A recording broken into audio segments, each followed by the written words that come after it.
Hello everyone, today I'm about to simply teach you how you can create a Wish account. It is going to be a very simple and easy step-by-step tutorial, so feel free to watch the video to the end. And with that being said, let's get straight into the video. So first of all, simply go to any browser you want and simply search for Wish.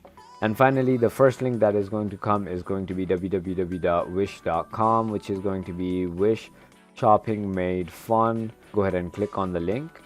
And finally, you're gonna be on this page right over here, as you can see. And on the right side, there is going to be a login and a sign up tab. Once you click on sign up, you're gonna be on this page right here, where you're gonna go ahead and enter your first name, your last name, and then simply enter your email and go ahead and enter your password and click on sign up.